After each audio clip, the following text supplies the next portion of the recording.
अस्सलाम वालेकुम। Topic of discussion है हमारा historical perspective of kingdom protista, यानी किंगडम प्रोटिस्टा की हिस्ट्री को हम देखेंगे किस तरह से इसको किंगडम का दर्जा मिला। सबसे पहले जॉन हॉग ने 1861 के अंदर क्या किया, proposed kingdom protista for microscopic organism. जितने भी माइक्रोस्कोपिक ऑर्गेनिज्म थे जॉन हॉग ने उसको किंगडम प्रोटिस्टा में रख दिया। अब अर्नस्ट हैकेल ने 1866 के अंदर क्या किया, included following micro organism in kingdom protista.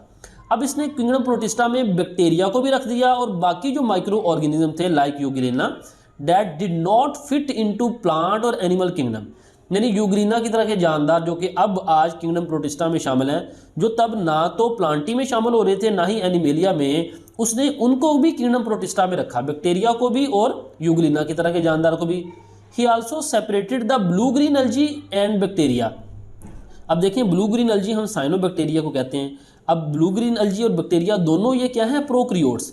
तो उसने क्या किया, ये जो प्रोक्रियोट्स थे ना, फ्रॉम न्यूक्लिएटेड प्रोटिस्टा, यानी इन प्रोक्रियोट्स को सेपरेट कर दिया। किससे, न्यूक्लिएटेड प्रोटिस्टा, क्योंकि ये जो यूग्लिना की तरह के जानदार हैं ये न्यूक्लिएटेड हैं, ये यूकैरियोट्स हैं, जबकि प्रोक्रियोट्स क्या हैं, ये प्रोक्रियोट्स हैं, इनमें न्यूक्लियस नहीं होता।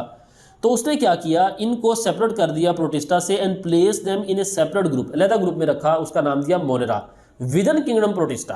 अब दोबारा से समझ लें, अर्नस्ट हैकेल ने बैक्टीरिया जो कि प्रोक्रियोट्स हैं और यूग्लिना की तरह के जानदार जो कि यूकैरियोट्स हैं, दोनों को एक ही किंगडम प्रोटिस्टा में रखा, लेकिन प्रोटिस्टा के अंदर एक सब ग्रुप बना दिया जिसका नाम मोनेरा रखा और उसके अंदर कौन से जानदार रखे, प्रोक्रियोट्स।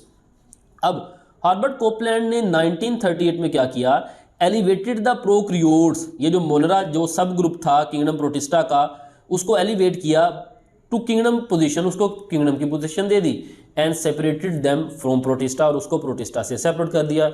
फिर रॉबर्ट विटेकर ने 1969 के अंदर प्रपोज्ड 5 किंगडम सिस्टम, उसने 5 किंगडम सिस्टम दिया। इन किंगडम प्रोटिस्टा ही इंक्लूड ओनली यूनिसेलुलर यूकैरियोट्स।